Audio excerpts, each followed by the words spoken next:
right, class. You're my class tonight. This is a lecture. This is not a sermon. And I have been given permission that in a class we can get interaction with the members of the class. So if I ask you questions, I expect you to do something. One of the things I like is active interaction with the audience, and that means do something with your head. Don't just sit there like this. Okay? And then I'm going to ask you to respond to some things in the course of this lesson and in the course of all the lessons this week. So work with me, because what I think that does, it helps keep you involved. And I want to tell you some rules of my class. This is a science lecture. And my first rule is I don't allow sleeping. And I can see you. And I've been teaching a long time. So I know when things are fading out. And you've had a long day, am I right? This has been a very full Sunday. And some of you have been working a whole lot this last few days, getting ready for this whole series. And I know you're sitting there tired. Plus, you probably had a big meal like I did. Thank you so much. They even got me a little birthday cake with a candle on it. But if I were sitting where you are, I would be falling asleep too. See, I understand, but I don't allow it. So you will see, if that happens too much and you're fading out on me, we'll have something to do about that. So I want you to be active listeners, is the point. Secondly, I understand that this material is not the typical material that you would be talking about in a church building like this. And I've had criticism from some folks in the past about dealing with a subject that's basically built on the scientific evidence as opposed to turning to the Bible. So that's why I like early on in the session to point out why I'm convinced that the Bible supports what I'm doing. So you'll see that in a few moments. There's biblical support for having this kind of a class in a church building with a bunch of Christians.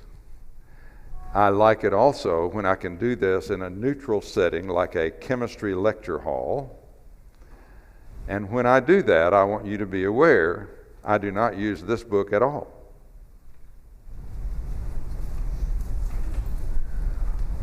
I'm pausing to let that sink in, because I'm deeply convinced that God has two books. He has this book of his direct revelation, and I'm convinced this is his word. But he has another book in which he also reveals many things about himself. And we're going to be looking at the other book. So don't take offense at that. Thirdly, because this is a science-based lesson, and many of you have not had the science background needed to really go into great depths, I have to do the best I can to get the information out. And I think one of the things that God has given me is the gift to explain more complex things to folks who don't have the background to really understand it well. So that's what I try to use, and at this time in my life, I think that's what I need to be doing. So I hope that turns out to be the case for you. It is very encouraging to me when after the series of lectures I hear young people, 8, 9, 10 years old, say they loved it, and I hear grandmothers and grandfathers on the other end of the spectrum also say this was a great pleasure for them. And even though they didn't understand a word I said, they got the point. And I'm not naive. I know a lot of this is going to go over your heads in some cases, but I think we can get the point across, and what I hope is, by the time we finish, you'll have a deeper appreciation for the great God we serve than you do right now. Because I'm convinced he has opened the floodgates of information in our age, more so than ever in the history of mankind. One other comment before we get into the lesson. I believe in every generation God has given sufficient evidence in the natural world to convince any reasonable person that there's a God. In this age, we've learned so much more about the natural world, it's almost as if he knows we need more for some folks. And so that's what I'm trying to share with you. So thank you for being here. Let's get into the topic. You see our topic tonight, science and belief in God, conflict or coherence? That's the question. So we're going to start with a little history lesson that relates to the history of science. But before we do that, I want to turn to the Bible first. We're in a church building. Psalm chapter 19 in the Old Testament reads, "The heavens declare the glory of God." This is Psalm 19, verse 1. "And the firmament shows his handiwork. Day unto day utters speech, and night unto night reveals knowledge. There's no speech nor language where their voice is not heard. Their line has gone out through all the earth, and their words to the end of the world." This first section of chapter 19, one of David's psalms, written hundreds and hundreds of years ago, declares that the heavens speak to the existence of God.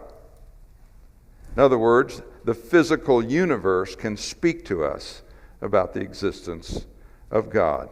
Now, folks, David had no clue about the space telescopes we've put up that tell us a whole lot more information, about which I'm going to speak a little bit tonight.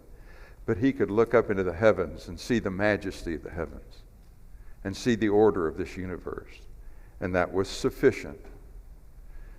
The point I'm making is God himself in this revealed book says nature teaches us about the existence of God. The second passage I'd like to reference is Romans chapter 1 in the New Testament. So both Old and New Testaments speak to what I'm doing tonight. Romans 1 verse 20 says, "For since the creation of the world, his invisible attributes are clearly seen, being understood by the things that are made, even his eternal power and Godhead, so that they are without excuse." What this passage says is the invisible God can be seen. Invisible things can't be seen. So what he's saying is there's an indirect way you can see God. And the answer is by the things that are made. You can see that there must be a creator, a maker behind it that has incredible eternal power and that's not part of this nature. He's divine. That means he's not part of this nature. He's outside of this nature. Those things can be determined by examining the things that are made. And at the end of that verse he says, so that they, folks who are all amenable to this, are without excuse. I summarize it by saying observations of nature reveal God. And that's the way science works, isn't it, class? Science can observe natural things. So don't misunderstand me. Science cannot investigate the supernatural. It's impossible. Science cannot investigate the supernatural because it's beyond the natural. So how can it investigate God? It cannot. Not in any direct sense. But can it investigate the features of nature itself and imply that these things must have been constructed by somebody? Yes, it can. That's the argument. And it's the famous argument from design. When you see design, it leads you to imply there was a designer. And that is the most reasonable explanation. So that's the argument I'll be using all these 4 days, Sunday through Wednesday. The argument from design. And it's biblical, is my point. Now, with that said, I'm now closing this book and setting it over here. And for the rest of our time, we're going to use God's other book, in which he's given grand testimony. If you have further questions about that, I hope you'll ask me. I told you already, I've been critiqued about this by Christians who think it's not appropriate. I think it's not only appropriate, it's powerfully needed. And I thank the elders for providing this opportunity. So here we go, class. modern science was instituted and implemented by believers in God. From 1600 to 1800, the period of the Renaissance, as men were opening up their understanding of the world and opening up the notions that people can study deeply how nature works, and they don't have to just accept what Aristotle said about it. As that began to open up, what people believed then is that we're just discovering what God has done. That was the approach. In fact, I want to read you a quote that I think is very good about this from Dr. Wesley Allen. The conviction that all phenomena in nature should follow a master plan because God designed the universe according to his perfect character. This was a natural motivation for Copernicus, Galileo, Kepler, Newton, and hundreds of others who helped devise modern science during those years. So that's my first point. Many of the key scientists in the Age of Enlightenment were strong believers.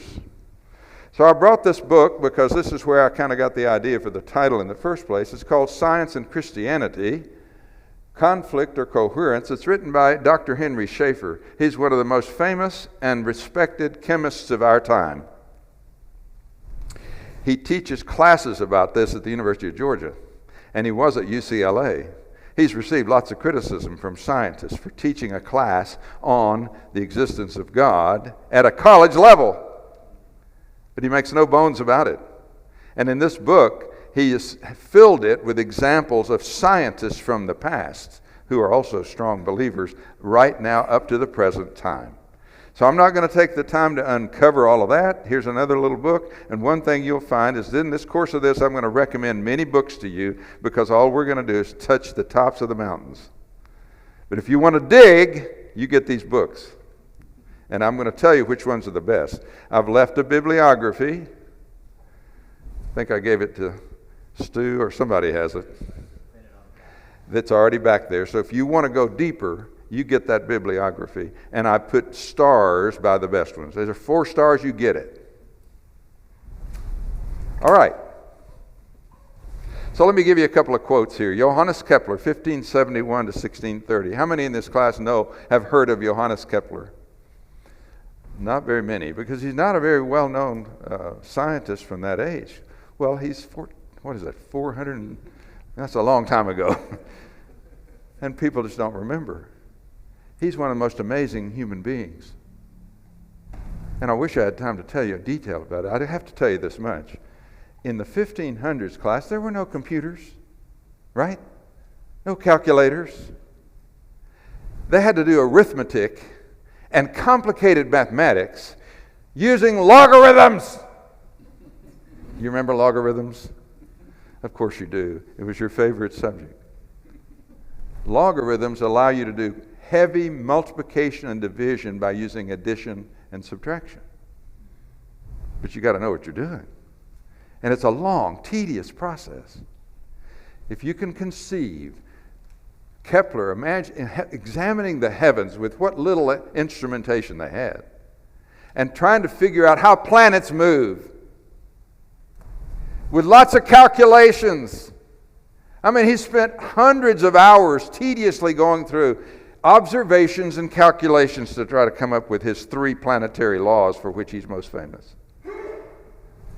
So, it depends on how far we want to go.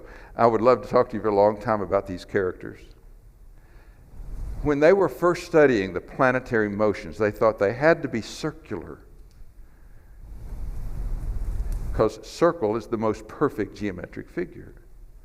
And Aristotle taught that the things that are out there in the heavenly regions are made of different stuff. Are you aware of this? They called it the ether. They thought the heavenly objects could not be made of the same thing as the earthly objects. So it was made of ether. Therefore, the way it conducted itself had to be perfect, like God. And the perfect figure is a circle. So if planets are going around the sun, it had to be a circular orbit. Well, I'll tell you what he figured out with all his complicated mathematics. They're not circles, they're ellipses. And the sun is at one focus of an ellipse. An ellipse has two foci. You remember all this, don't you, class? And it narrows into one focus when it becomes a circle. He clearly demonstrated from observation that the planetary motion is on an ellipse. Well, that throws things into a problem, class, because it makes things not in accord with what they thought God did. Was that way a side trip? My. I want you to listen to what Kepler said. I was merely thinking God's thoughts after him. Since we astronomers are the priests of the highest God in regard to the book of nature, it benefits us to be thoughtful, not of the glory of our minds, but rather, above all else, of the glory of God. How wonderful it would be if we still had a lot of scientists talking that way. We're just thinking God's thoughts after him. So if you were in my calculus class, ladies and gentlemen, you would have heard many times at 8:15 in the morning in our class that all we're doing is thinking God's thoughts after him. And you're never closer to that than when you're studying the calculus, because class, mathematics is the queen of the sciences. And if you can explain observations mathematically with careful detail, you've never gotten closer to the best understanding possible. And calculus is the study of infinity. And we've learned how to manipulate many things and answer many questions thanks to the mind God gave us to understand mathematics. I love a man like this. And here's a second I want to mention to you. Everybody in here has heard of Isaac Newton, have you not? And I think that's because he surely must be, if not the greatest, one of the greatest scientists that ever lived. An incredible human being. So let me explain to you some of the reasons why I think he's the greatest. First of all, he independently invented the calculus.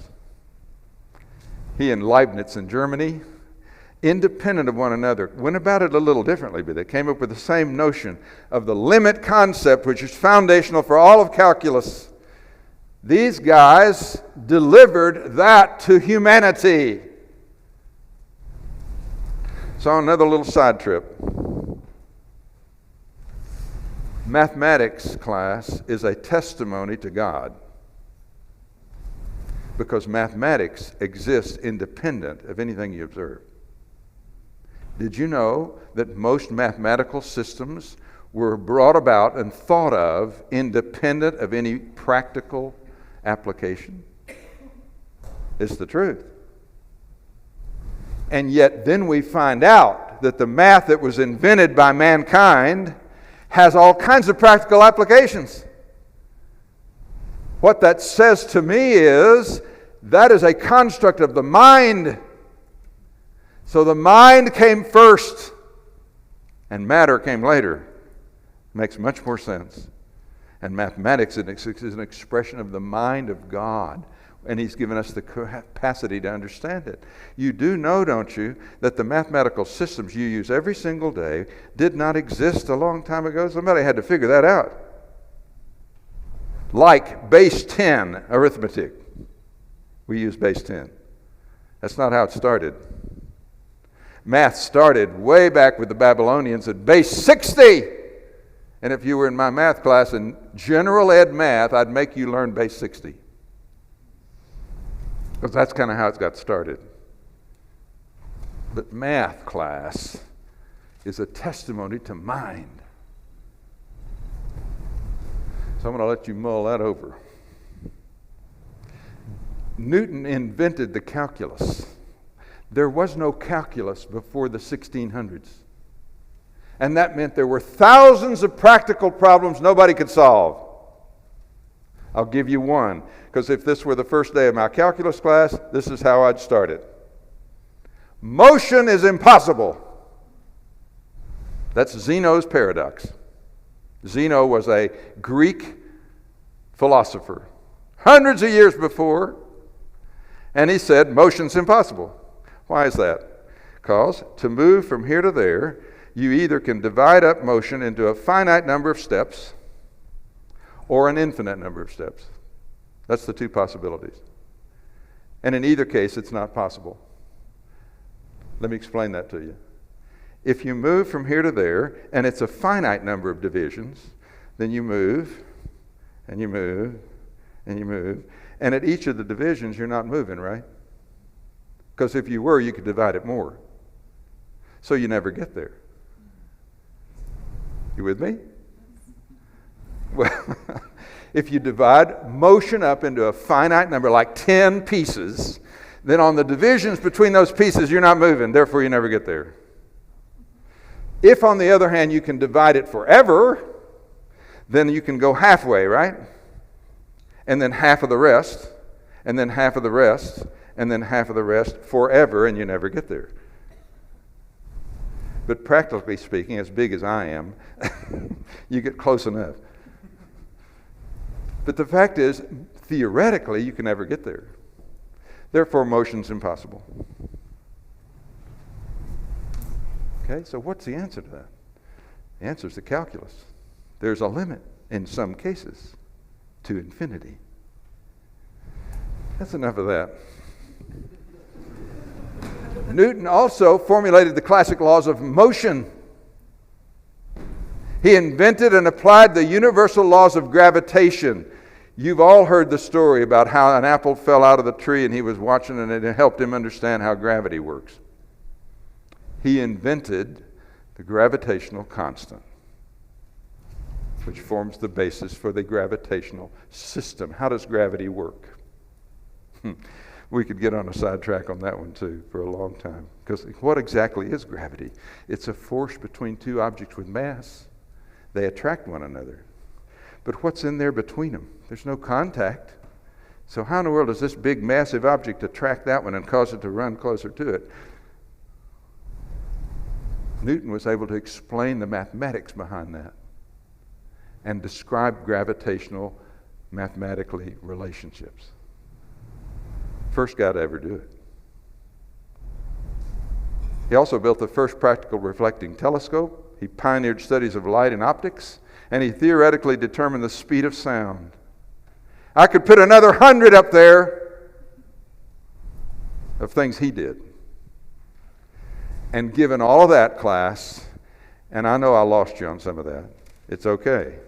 What I want you to know is this man said the following: though these bodies may indeed continue in their orbits by the mere laws of gravity, yet they could by no means have first derived their regular position of these orbits themselves from these laws. Thus, this most beautiful system of sun, planets, and comets could only proceed from the counsel and dominion of an intelligent and powerful being. In the General Scholium of Principia, his most famous work, in which he openly declared, there has to be a God behind this. I love that. 1642 to 1727. May God multiply his number. And by the way, there's still folks like that today. Marilyn and I were privileged to meet yesterday? Friday, with Dr. James Tour. I'm coming back to him later tonight. And he makes no bones about it. He's one of the world's most famous nano engineers. And he believes in God with all his heart. So, coming along into the 1800s, most everybody in class, in college, took this course. It's called Natural Theology. And one of the most famous texts of natural theology was a book by William Paley, or Evidences of the Existence and Attributes of the Deity Collected from the Appearances of Nature, William Paley. So kids, if you were students in college in the 1800s, you'd take this class. Everybody took natural theology. And among those was Charles Darwin. He took that class. And he studied William Paley. And he was deeply impressed by it. because he does an amazing job of showing you how things in nature testify to somebody built this. And Darwin then decided to become a preacher and went to theology school, partly as a result of this class, until he took that infamous trip around the world and started thinking otherwise. But the fact is, he was deeply impressed by this, as he should have been. And this book starts with the famous watchmaker argument. So I'm going to give you a little piece of it. If this were your first class in William Paley's natural theology class, he would say, "Class, welcome to natural theology. Suppose you were walking along a heath and you stumbled over a rock and you picked it up and examined it and you thought, well, someone may ask, how did that get there? And you would say, who cares? It may have been here forever. It's just a rock. But suppose you walked along the same heath and you kicked over that rock and there was a watch lying there. And you picked up the watch and you started examining it with all of its intricacies. You would surely not give the same answer you gave before.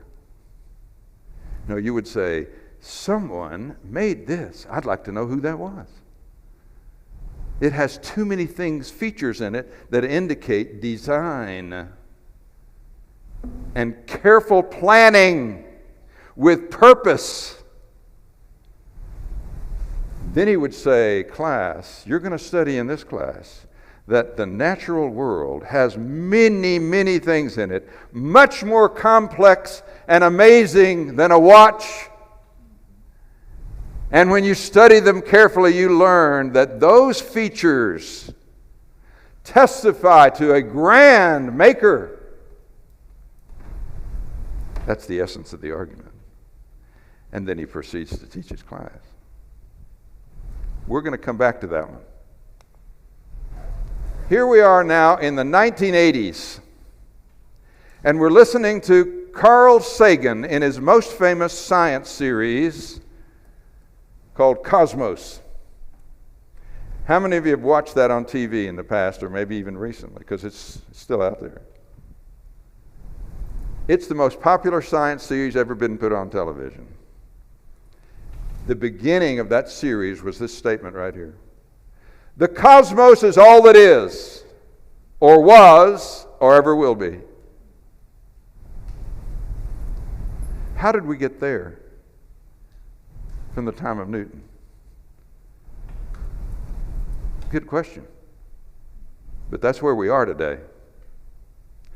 Ladies and gentlemen, that statement by Carl Sagan in the Cosmos series is not a scientific statement. Science could never tell you that. That is a philosophy statement, and he believes it with all his heart. Matter is all there is. That's it. Matter is eternal. It's always been here. That's all there is. You can just get over it if you think there's anything else. But that's where we've gotten in the 20th century. And it's worse than that, because I want to give you a quote from Richard Dawkins. Richard Dawkins, British evolutionary biologist and author, professor of public understanding of science at Oxford. This gentleman has been appointed by Oxford University in England as the professor who will explain to all of us what science is all about. He's been granted that much power. That's why I quote him a lot, because he's written a bunch of books and he's impacted lots of people, because he's the professor of the understanding of science. And I will tell you, he ought to be ashamed of himself any number of times. Not everything he's done, but listen to some of the comments that he has made. In his book, The Selfish Gene, 1976, faith is blind trust in the absence of evidence, even in the teeth of evidence. It's a process of non-thinking. They want nothing to do with faith. I've had that personal experience in my discussions with evolutionists throughout my life. They don't want to hear it. We don't have faith. You have faith. Yours is religion. We're science, facts, evidence. You're a bunch of folks who just Okay, we believe it. That's as wrong as it can be. It's a complete misrepresentation. Nobody who believes in God has ever believed you just accept it without any evidence. Nobody's ever believed that. And the Bible doesn't teach that, does it? It does not. He said you better be ready to give an answer for what you believe, for the hope that's in you, with reason, with meekness, and with fear. So it's a completely improper representation. But it gets worse. In his book, The God Delusion, in 2006, he says, if this book works as I intend, religious readers who open it will be atheists when they put it down. Now, does that sound like a scientific statement to you? It is not. That's a religious statement. His atheism is his religion, and he wants to convert you. But it gets worse. In this book, he says, God is a delusion, a psychotic delinquent invented by mad, deluded people. And I can tell you he's primarily referencing the God of the Bible when he says that. That's not very nice. And I will tell you, I will admit to you right here and now, during this series of lectures, I sometimes get a little angry and feisty. And I make no apology for that, because these guys do it all the time. And the airwaves are bombarded with their foolishness. So I make no bones about needing to answer that with passion. So how did we get here in 200 years? So I'm going to give you a brief history of science that shows you how we got here.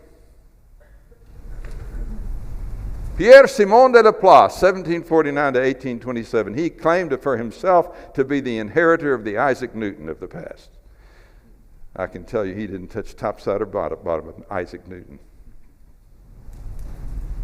But he wrote a book in which he said nature with its matter, energy, and forces could not only produce, but it could not only maintain, but produce our solar system. There's no need for a God hypothesis, like Newton said. He said the same forces that maintain it could have produced it in the first place. The beginning, class, of changing the basic worldview. I have an article here by Stephen Meyer that I like very much, and I'll reference him several times. But Laplace's book was called The Treatise on Celestial Mechanics, and he presented it to Emperor Napoleon Bonaparte in 1799 is when it was presented.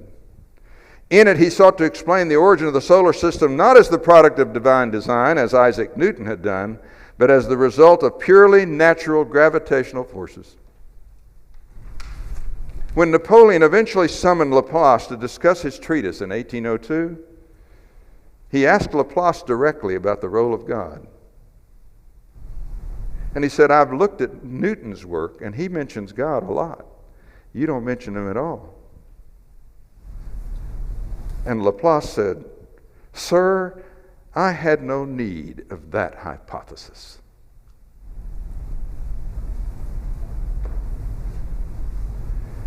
Reminds me of the cockiness of Richard Dawkins. But that was the beginning of historians of science telling us these guys started drifting toward another viewpoint. So Charles Lyell, for example, explained the origin of the Earth's most dramatic features, mountain ranges and canyons, as a result of a slow, gradual, completely naturalistic process of change. You can account for the past by the things that are happening at the present. You don't need God for geology. Charles Lyell had a great impact on Charles Darwin, because Charles Lyell and his books contributed millions and millions of years for change. And then Charles Darwin finally published his book in 1859. He waited a long time to publish. And when he finally published, he heard of another man in India about to publish the same thing, and he rushed his to publication. And if you can read this, can you see those subheadings? They're not real clear. the origin of species by means of natural selection, or the preservation of favored races in the struggle for life. Did you know that was the subtitle to his infamous book? And did you know that within a short time in the early 1900s, men began to use Darwin's theory to say, my race is more important than your race, and so I'm going to kill all of your race. And if you don't think Hitler was deeply influenced by this book, you haven't thought very carefully. And as you know, he tried to extradite and eliminate Jews from the face of the earth, and lots of other kinds of folks. So Darwin's notion was, there's no need for a designer to account for the origin of species of life. Natural selection acting on natural variation accounts for the appearance of design. So for him, the design argument is out the window, because we now have found a natural explanation for what looks like it's design, but it isn't. Natural selection, acting on natural variation, is his great contribution to the no need for God. And he knew it. It troubled him greatly, and that's why he took so long publishing. And then came along in the late 1800s, early 1900s, Coherence and Haldane, who took it one step further, who said, there's no need for God to produce life from non-living matter either. The Coherence-Haldane hypothesis became a standard work to explain how non-living things could produce living things by themselves without God. And I'll touch on that a little bit again. But here we go, class. We don't need him for the cosmos. We don't need him for geology. We don't need him for species of life. We don't need him for the origin of life. We don't need God at all. And so within 200 years, the worldview changed dramatically. And you live in a time now when the majority of the scientific community accepts the worldview that you came about by natural causes. Without God, that is the case. I say it's time to revisit the design argument. And I want to do it with you tonight. And part of the reason is that God has opened up a floodgate of new information from the sciences. So you ready? Some of you are fading out on me. I'm not going to have it. So here's what we're going to do. I told you I can see you. And I'm not going to pick on anybody. We're all going to stand up and wiggle. Serious, get up. Wiggle your body. I would lead you in calisthenics, but it wouldn't be appropriate. So shake yourself. You know that little song we sing with the BBSers, if you're happy and you know it, stomp your feet? Good. All right. No fair leaving. Okay, I don't think anybody left. All right, thank you. Now you may sit down. You got your blood flowing. And I know I've gone on a long time already, but I'm not anywhere near finished. So I need your minds with me. All right. Science, Stephen Meyer has written a trilogy. The first book was Signature in the Cell, 2009. I recommend every one of these to you because Stephen Meyer is one of the best science writers of our time. He's phenomenal. Kids, if you want to read deeper, you get these books. The Signature in the Cell is about DNA. It's a signature of design. Then he wrote a book called Darwin's Doubt, because Darwin's biggest doubt, one of them in his book, was there was a huge influx of living forms in the Cambrian layer, boom, without anything preceding them, and he couldn't figure that out. How did you get all those living forms almost all at once? So that's what that's about. It's the Origin of Life book. And then he's written a more recent one called The Return of the God Hypothesis. And it's based on what Laplace said. You remember what I told you? He told Napoleon, I don't need that hypothesis. So Meyer says we need a return of the God hypothesis. And he does it for three primary reasons. So here we go. If you were in my class, this would be on the quiz tomorrow morning. The universe, look, here's what he says. 3 scientific discoveries. The evidence has become overwhelmingly strong in the 20th and 21st centuries. I'm talking right now. Because the stuff I'm about to tell you, we did not know 100 years ago. First, the universe, space, matter, and time had a beginning. That is not what most people thought. That's not what Carl Sagan thought. The cosmos is all there is, all there ever was, and all there ever will be. Matter is eternal. Then you don't have to explain its origin. They believe matter has always been here, and it created the notions, created everything, and then it created us, and we created God. That's not what science is telling us in the 20th and 21st century. Now, I'm not talking about this one in this series, because it's a little heavier math, and I just choose not to do it. But the second one, the universe, our solar system, and Earth are remarkably fine-tuned to support life on Earth and have been since the beginning. It's called the fine-tuning argument. And we've learned more about that in the last 100 years than all the rest of the time of mankind before that. And I'm going to talk about that one tonight. Thirdly, even the simplest forms of life at the biochemical level contain massive amounts of digital information being used to produce and maintain an untold number of molecular machines and complex processes. Complexity at the biochemical level. It's massive. And we never knew this stuff before. So those 3 big things that have been discovered, he says it's time to review the argument from design.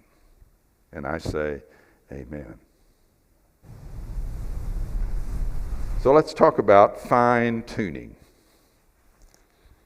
A quote from Paul Davies. Paul Davies is an atheist. He does not believe in God. But he wrote a book called The Goldilocks Enigma. An enigma is a mystery. So why would he call it the Goldilocks Enigma? It's because why is the universe just right for life? Doesn't just right come up in Goldilocks? So she went into the house of the 3 bears, remember? And she tried the porridge out of the big pot, Daddy's pot, and it was too, that was weak, class. It was too good. And then he tried Mama's, and it was too, and then he tried Baby's porridge, and it was, that was still pretty weak. Let's try it one more time. He tried Baby's porridge, and it was good. Thank you. You really are awake. Just right. And you remember that happened over and over again in the story? And his point is, how is it that we're seeing that kind of thing in nature? So he said, one of the most significant facts, arguably the most significant fact about the universe, is that we're part of it. How'd we get here? And everyone agrees the universe looks as if it was designed for life. Class, I hope I can get across to you. We have discovered in the last 100 years hundreds of factors that all have to be, say it, just right in order for us to be here. And if we weren't just right, you wouldn't be here. That is the truth.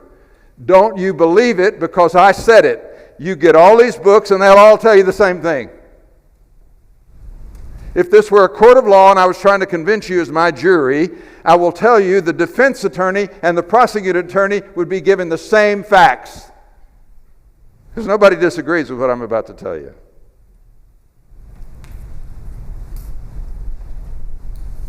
The really amazing thing, says Paul Davies, is not that life on earth is balanced on a knife edge, but that the entire universe is balanced on a knife edge and would be total chaos if any of the natural constants were off even slightly. This is not a believer in God talking. So look at me, class. You've got this machine. We'll call it a universe-making machine. And it's got thousands of dials on it. Let's just say 179 dials, just to make it up. And in order to create the universe, you have to have exact dial settings on all of them. Every one of them is different, but each one has to be exact. Are you with me so far? If you change this one little dial 1/10,000,000th of a turn, nothing works. And if you come down here and change this one 1/10,000,000th of a turn, nothing works. And the same is true for all of them. They all have to be just right. Just right. And I'm telling you, it's the truth. When I was in college in the 1960s, scientists had discovered some 12 characteristics of the cosmos and our solar system they believed were fine-tuned to make human life possible. The 1960s, that's not that long ago. By 2020, there were at least 50 books published on the anthropic principle. Documenting the anthropic principle, and from these books, Hugh Ross and his staff of scientists at Reasons to Believe have cataloged over 800 fine-tuned characteristics as essential for any potential human life site in the observable universe. Now, not everybody agrees with Hugh Ross that there are 800 of them, but I'm telling you, there are hundreds that all have to be just right, or you wouldn't be here.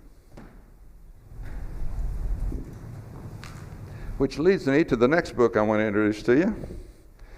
And I would say if you haven't read this book, this is a good place to start. It's called God's Crime Scene by J. Warner Wallace. J. Warner Wallace is a young man who was raised in an atheist family. His daddy was a detective, and he became a detective. His son is a detective. It's a family of detectives. He's a cold case detective. You know what that is? Kids, you know what a cold case detective is? That's a guy that solves cases that haven't been solved in years. They're cold. And he comes in and does the research and tries to figure out what happened. So that's one of the hardest detective things to do. So what he has done in this book, he has discussed how detectives do their work, and he's applied it to the universe. Every chapter is a discussion of one of his cases that he solved. And then it applies it to the universe. Can we look at the universe and say, did somebody mess with this? Or did this happen by natural causes? So I'm going to share a little bit of this with you. There's a chapter here called Tampering with the Evidence. That's the title of the chapter. It's chapter 2. I'm going to read you just a little bit, and this is not nighttime reading. You stay with me. Helen knew something was wrong when her daughter Carrie failed to answer the door. It was a bright summer afternoon. Carrie said she'd be home, and her car was indeed parked in the driveway. Helen tried to peek in through the living room windows, but the curtains were unusually drawn. Carrie never locked the back door, but when Helen walked around to the backyard of the old house, she found the old door locked and all the windows closed. That was not like Carrie. She had one badly worn rear window that was always open. Not this time. Helen began to panic. She knew Todd and Carrie had a tumultuous marriage, one that included physical violence. Todd had moved out, but Helen still feared for her daughter's safety. You see, the couple had a child named Lexi, but the violence had only intensified since her birth. A week ago, Todd had threatened to kill Carrie, and just last night, Carrie confided to her mother there had been yet another fight. When Helen couldn't get Carrie to answer the door, she called the police. And he proceeds to tell what happened next. I'll tell you the end of that research was they found 2 dead bodies on the 2nd floor in their beds, Carrie and Lexi, dead. And there was gas smell everywhere. Well, there's a lot of buildup here, and I don't have time to tell you all of it, but I need to tell you just a couple of things. They learned about the threats of violence. That's foundational stuff, folks. That's background stuff you'd present to a jury, wouldn't you? Yeah. He threatened to kill her last week. And then they found all kinds of evidence in the room and around outside, regional around the outside and interior locational in the inside, stuff that they found that didn't make any sense, like, for example, The bedroom door was closed, and there were a bunch of dirty clothes stuffed up against the door. You think Carrie would have ever done that? No. And the clincher was when they found out that Todd had gone to the gas company and restarted the gas service that same week, and all the gas jets were turned open. That's when they took him to trial. Todd was convicted of first-degree murder of his wife and daughter on circumstantial evidence. Nobody ever saw that murder. But the compilation of the circumstantial evidence was so powerful, he was convicted of first-degree murder.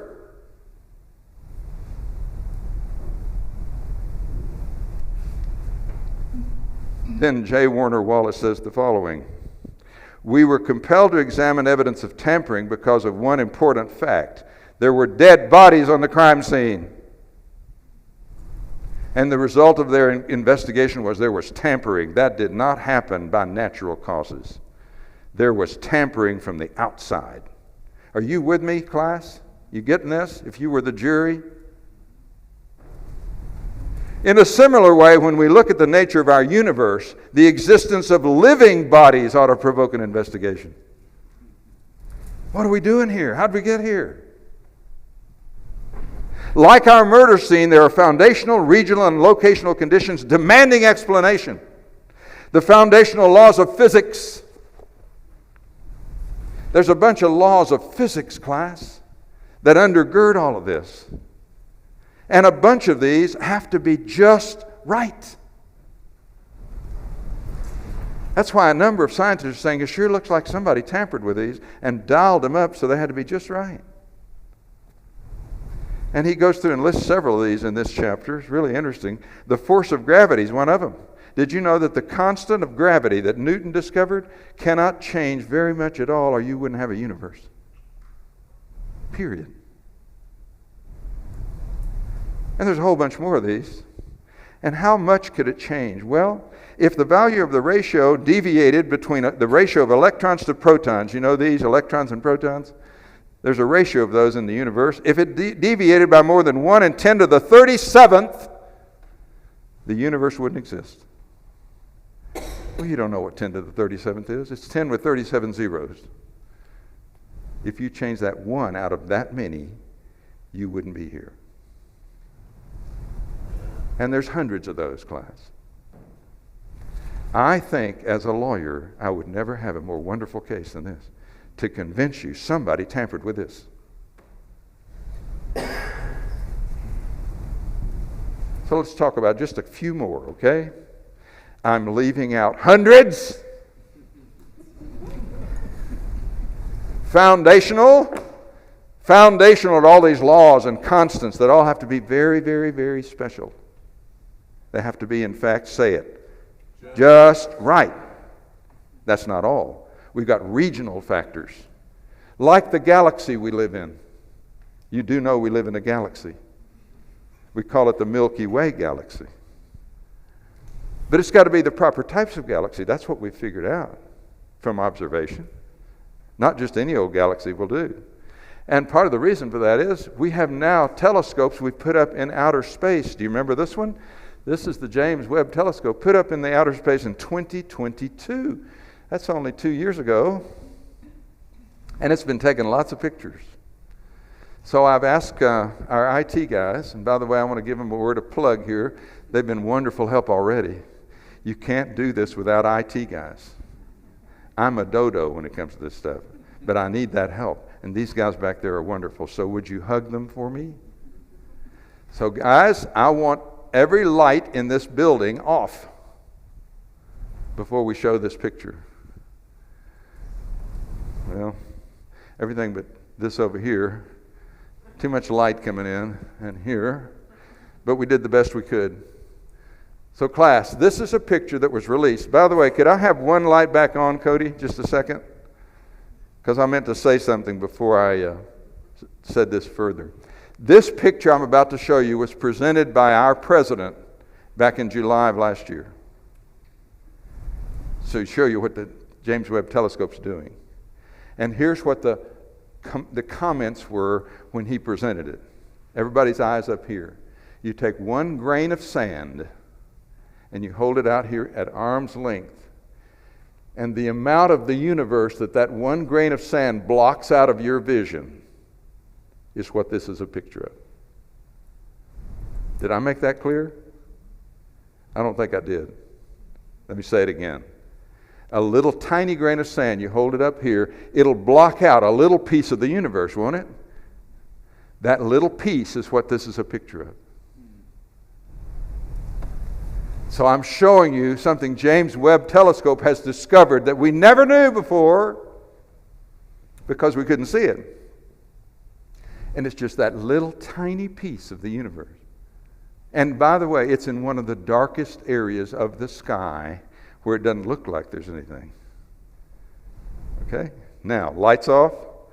And here's what the Webb Telescope in a composite picture has discovered in that grain of sand. You see, you live where there's too much light. So you don't see all this. Of course, you couldn't see this anyway, but look at this. You see those big blobs there? Isn't that just think how many stars we didn't know anything about. No, class, that is not a star. That's a galaxy. That's a galaxy. That's a galaxy. You see this one over here? That's a spiral galaxy. You can see it. You're looking at it from the top. Can you see the spirals there, everybody? And then there's a bunch of elliptical and irregular galaxies. Most of these things on here are galaxies which themselves probably have 200 billion stars in them.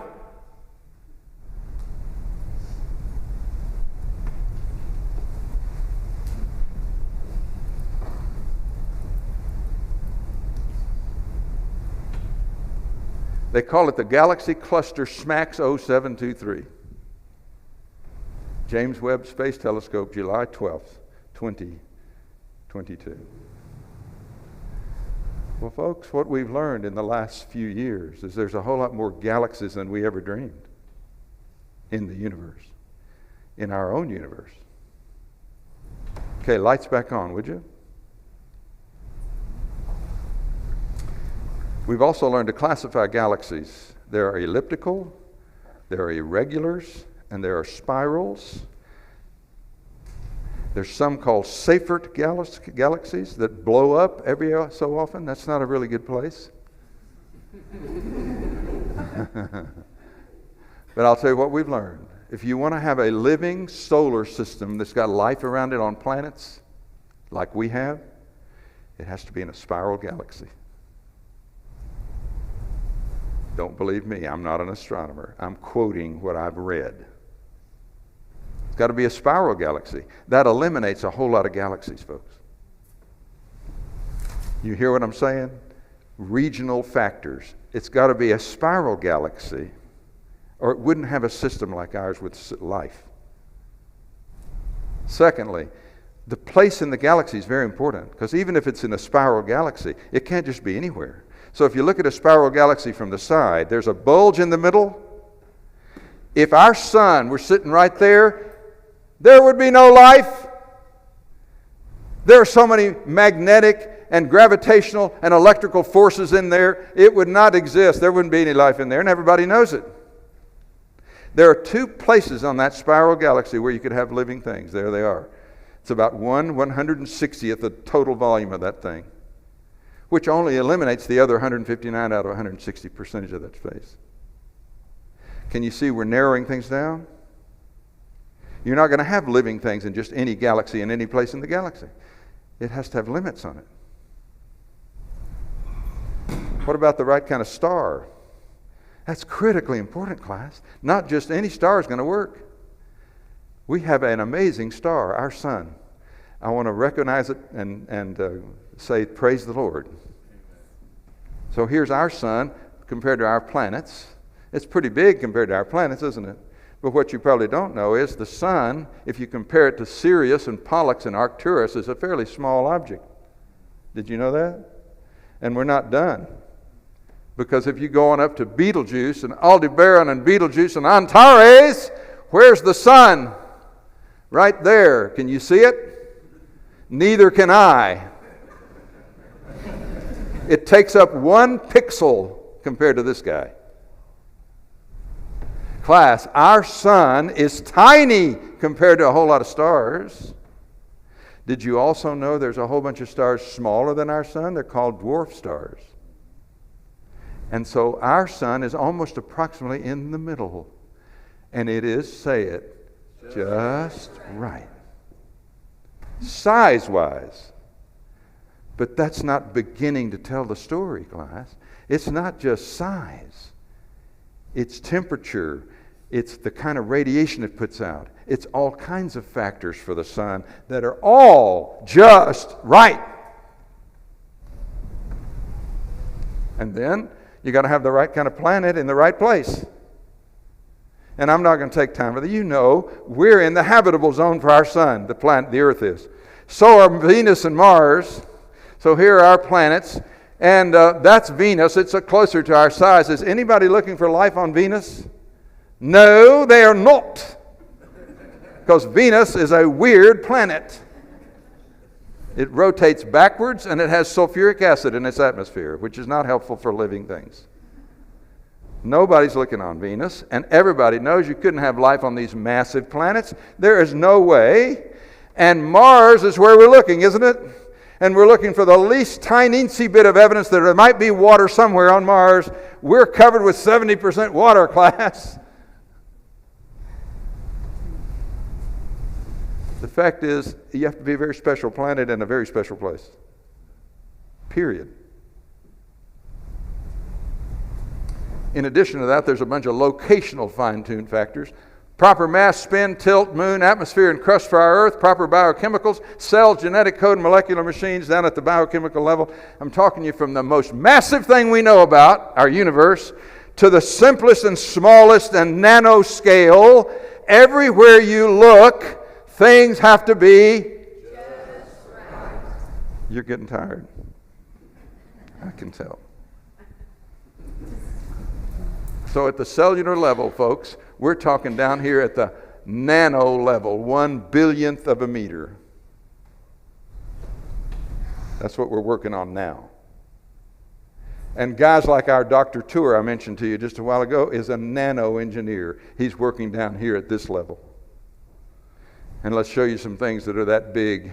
You're talking now down at the realm of the size of DNA and atoms and molecules, antibodies. This is the nanometer level down here. That's where we're working now. And what we're finding is everything you look at that level is also finely tuned. So I want to talk to you about Dr. Tour for just a minute. Dr. James Tour. Dr. Tour is a Messianic Jew. He was raised a Jew. He's come to believe that Jesus is Messiah. And he's very open about that. And as I told you, Marilyn and I were privileged to have a private meeting with him last Friday. And he's as humble as it gets. But he's a convicted believer in God. And he is a world-renowned nano-engineer at Rice University. I've learned to love the man because of what he does for science. He has 150 patents of things that he's helped to invent that will help your health and will help our world. I'll tell you about one of them. One of them, he's had a lot to do with graphene. He didn't invent it, but he's doing a lot of work with graphene. Graphene is one layer of carbon atoms thick. That's impossible because that's down at the nano level, but they're producing it now. And he and his team have learned how to fast produce graphene. And what he tells me is if you take a little bit of graphene and put it in concrete, you need to use 30% less concrete to get the same strength. That's what he tells me.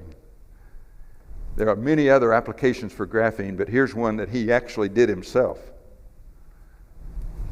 They took a little rat and they sliced his nerves, his spine. They cut his spine with a scalpel. Sliced it. That's not helpful for a mouse. In fact, it totally destroys him, doesn't it? And then they inserted a layer of graphene in that cut, along with some other chemicals, and immersed it in there and then closed him back up. And over a period of weeks, that little mouse regrew his spinal cord together. And in a couple of weeks, he was running around, having regained about 81% of his capacity to move. What Tour says about that is that graphene provides a layer on which those nerve cords can find each other and connect back up. Whereas if you didn't have it, you don't have that. It kind of becomes a mess. So that's just one example of what this man is up to. Hundreds of different experiments with his team. He's an amazing modern-day scientist. But he decided, if we can do all this other stuff, why don't we make some cars too? Let's make nano cars. And so he and his team started building a car out of one molecule. You see this? That's one molecule. It's got 4 wheels, it's got an axles, it's got a drive shaft here. And this is what turns, and when you turn it by activating it with light or chemicals, this thing moves. And here's pictures of how it moves. This thing is down the size of a nano, folks, 1/1000th of a meter. And he's learned how to make it move. First of all, to build it and then to make it move. And so if you can make it move, you want to beat the rest guys, right? So you got to have a race. Of course you got to have a race. And I'm happy to announce that there was the first international nano car race on April 28th and 29th, 2017 in Toulouse, France. The entries were the Austria-US team, University of Graz and Rice. This is Dr. Tour's team. The France, the Germany, the Japan, the Switzerland, and another U.S. university, Ohio, all entered the race. And on those 2 days, they raced their little nano cars. And I'm very happy to tell you that the results are as follows. The Austria-US team won by going 150 nanometers in 1.5 hours. You remember what a nanometer is? It's 1/1000th of a meter. So here's a meter stick. Divide that up into 1 billion equal parts, and it went 150 of those. That's about like that much in an hour and a half. He's really whipping along. At the nano level, that's remarkable. The next best one was the Switzerland team that went 133 nanometers in 6.5 hours. And the rest of them quit. Because this is not easy, class, to race nano cars. So let me show you here. The first generation of nano cars that Dr. Tour and his team built is this one. It rotated. See, this is the middle thing here that rotates. It's the driving force. It rotated 1.8 revolutions per hour at 60 degrees. That's nothing. The thing hardly moved. But the second generation went 3 million revolutions per second. And it's whipping along. Notice, class, you don't have to be an organic chemist to see that S right there, that's a sulfur molecule in this 6 chain. It's got 5 carbons and 1 sulfur. In the new one, there's only 5 here, and they're all carbons, and the S has been removed. That's the only difference between this one and this one. And somehow it made that motor go that much faster. But here's the problem I want you to know. When they figured out that second car, they had to start over. They didn't know they could just go in there and bump off the sulfur and it would do it. They had to start over. Folks, there's a tremendous amount of work represented up there. So here's what he says about this. The nano cars built by the Rice University team were much smaller and far less complex than the kinesin and dynein walkers and other molecular machines common in every living thing. Don't you miss tomorrow night. We're going to talk about molecular machines. You don't want to miss it. He says, what I did is nothing compared to what's in every living thing. The Rice team has been working on nano cars for over 20 years. That means it's a lot of work. Every molecular machine in living cells is much larger, at least 10,000 times, and much more complex and much more sophisticated. Every single one of them. If you want to have fun tonight, before you come back tomorrow night, go home and look up the life in a Keynesian walker. See that word right there? A Keynesian walker. This guy right here. There's a cartoon that shows you the life in a Keynesian walker. Some of you go home and look at that. It's fun. It's funny. But it tells you how much hard work they're doing right now in your body, in every cell in your body. You wonder why you get tired just sitting there? You got lots of work going on.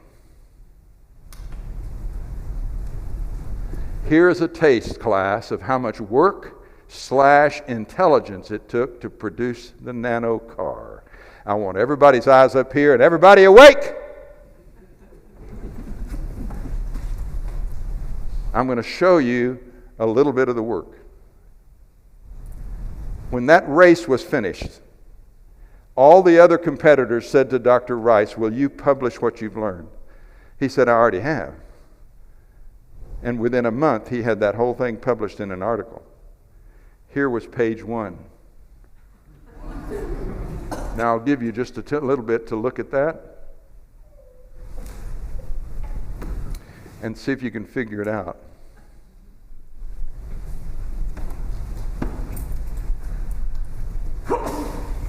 Some of you probably can figure out some of that. Here's page 2.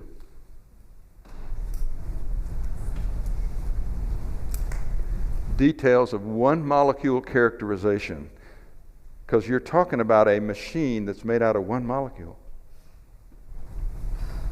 But what you need to know is, class, here is the article that was published in May 17, 2017, 1 month after that race.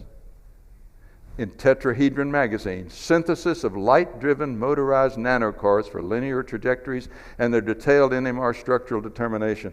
That article had 281 pages. I showed you 2.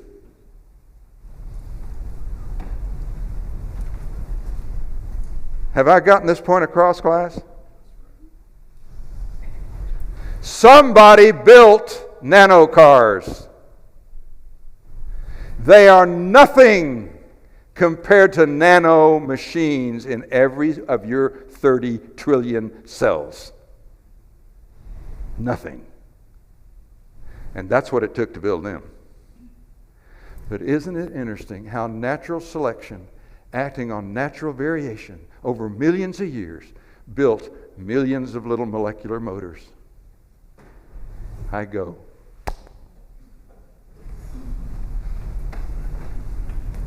If you can believe that, ladies and gentlemen of the jury, I have a bridge I want to sell you in the Everglades.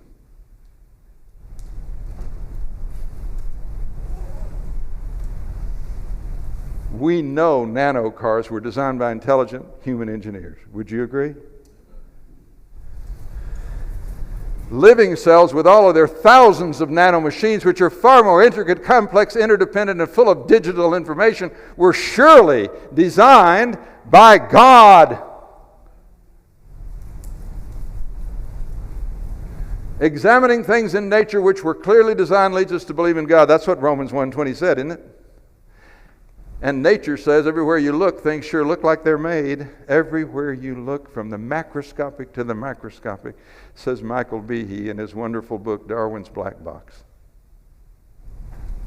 So is it reasonable to believe in God in this scientific age? Class, it has never been more reasonable than in the history of mankind.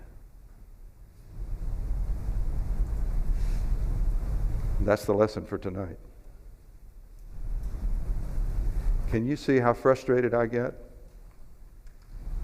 We haven't touched the hem of the garment.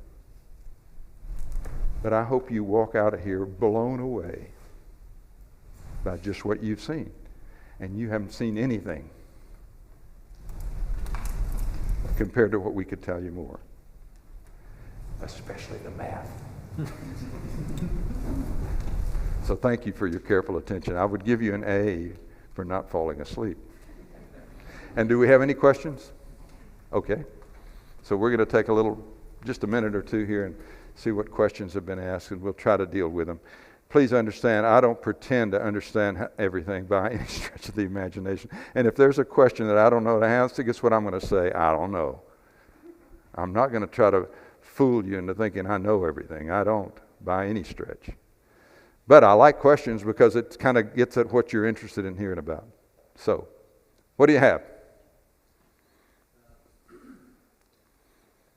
couple of things, maybe not entirely on tonight's subject, but hopefully you can answer some scientific questions. Okay. How do you explain the idea of Pangea and the discovery of fossils thousands of years old? Yeah. Whew. Talk about an unrelated subject. I mean, I didn't talk about the fossil record at all tonight, right? So I will tell you what I'd like to do with that one. What I'd like to do is answer questions that relate to what was happening tonight. And I'd like to postpone that one. You save that one, okay? And maybe the last night when we've done a lot of other things, we can come back to that. One more similar to that. And then another one. Can you provide a few more specific examples of anthropic constants that we should know about? Yeah. The best thing I can do right now is recommend these two books again. The Return of the God Hypothesis and God's Crime Scene, because they list several. But let me just go to J. Warner Wallace's.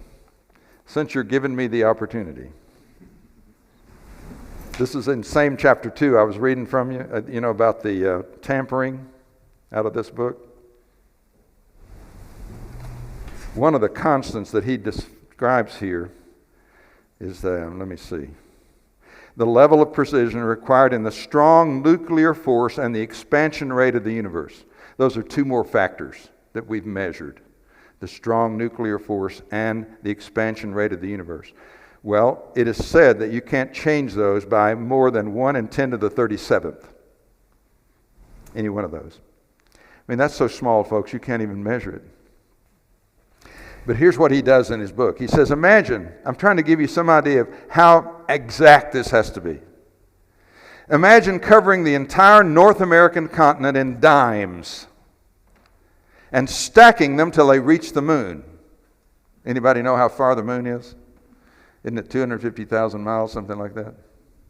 So imagine the whole North American continent stacked with dimes all the way to the moon. You got that? Now imagine stacking as many dimes again on another 1 billion continents of the same size. So you've got 1,000,000,001 continents with dimes stacked to the moon. If you marked one of those dimes and hid it in the billions of piles of dimes you assembled, the odds of a blindfolded friend picking out the correct dime is approximately 1 in 10 to the 37th. Does that tell you how precise those numbers have to be? That was his effort to try to explain those numbers. I don't use those numbers very much because we get totally lost with numbers that big. Just know there are a whole host of factors that all have to be very precise, or otherwise they have to be just right, or we wouldn't be here. Those are facts. So I think that's what he was asking. And there are plenty more in here and in other books you can read. So class, I've worn you out. Thank you very much. This was wonderful tonight. I hope you can be back. Please don't miss tomorrow night. We're going to talk about molecular machines and related matters at the nano level. And go look at a day in the life of a Keynesian walker. You'll have fun. Okay. So, do you want me to turn it over to you? Steve? Steve's going to lead us. Come ahead, Steve.